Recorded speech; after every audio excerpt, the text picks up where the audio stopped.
1. Business entity concept. The business is treated as a separate legal entity, being completely separate from the owner of the business, and only business transactions are entered in the books of account. Personal assets of the owners and personal transactions, private income and expenses, must not appear in the accounting records of a business. There are some instances where some assets may be used by owner partly for business purposes and partly for private expenses. A distinction must be made to show only the business proportion. If all the expenses relating to the assets are paid by the business, and the private part must be transferred to drawings.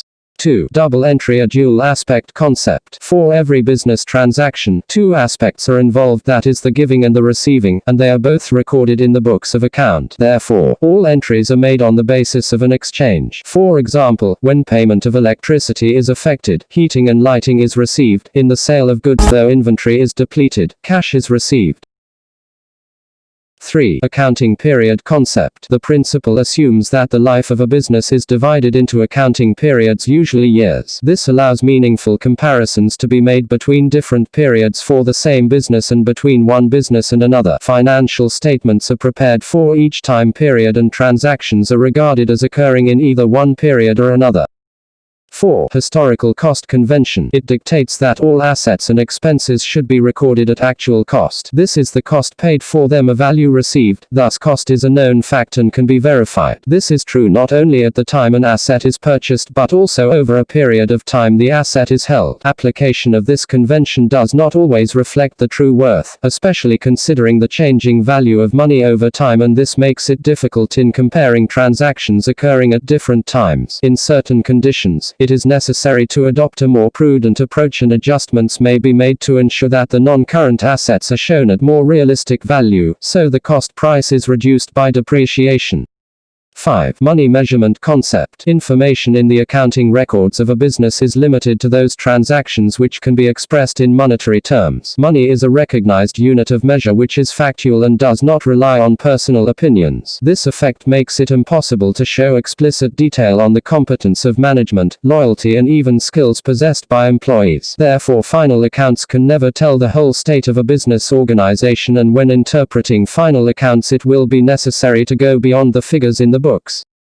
6. The principle of substance over form. This convention states that the accounting treatment of an item should reflect its economic substance rather than its legal form. Some transactions result in the legal title resulting from a transaction being vested in some other person other than the person who enjoys the economic benefits and bearing risk. Such transactions require the business to disclose the real effect of a transaction and not just its outward appearance. For example, if an item is bought on hire purchase terms, the legal position is that the business does not become the owner of the vehicle until the last installment has been paid. The substance of the transaction is that the business owns the asset from the outset, and this is the way that the transaction will be represented in the financial statements of the business together with the outstanding liability under the hire purchase agreement. 7. Prudence concept. It states that accountants should provide for all possible losses as soon as they are known to exist, even though the amount at which they will materialize is uncertain. Thus, stock is always entered at the lower of cost or net realizable value, never at selling price, even though the sale may be assured. Prudence concept ensures that revenue and profits should never be anticipated, but a provision for all possible losses must be made. Thus, revenue and profits must be taken into account only when they are realized. Examples of this is when allowances for doubtful debts are made at the end of an accounting period, or when orders of inventory are not treated as sales until the inventory has been dispatched. This is an overriding concept, i.e., if in a given situation, the application of another concept would conflict with prudence, prudence takes precedence over that concept. 8. Matching or accruals concept. The concept states that expenses should be matched against the revenue to which they relate. It ignores the timing of actual receipts and payments. So, in other words, revenue and the expenses incurred so as to earn that revenue should be recognized in the same accounting period. Therefore, it is not necessarily true that cash paid and received during an accounting period represents true income and expenditure for that period. This is why closing inventory in an accounting period is matched against the following period's sales as opening inventory. Rent may be paid several months in advance, and therefore it is essential that only the benefits received must be shown in the accounts, adjustments being made for the payments in arrears or in advance. 9. Materiality concept. This principle permits the normally accepted treatment of transaction to be disregarded if the amount involved is insignificant in the context of a business as a whole. Accounting is a summarizing process, and too much detail in the accounting reports for presentation to users of accounting information might obscure the view. Therefore, smaller insignificant items are merged with others. For example, small expenses are entered in one account as sundry expenses. Materiality varies from firm to firm, and consideration depends on judgment and circumstances of the particular case. For example, an organization can purchase a calculator, which will be owned for more than 12 months, and instead of being treated a non-current asset, it will be recorded as an office expense in the year of purchase.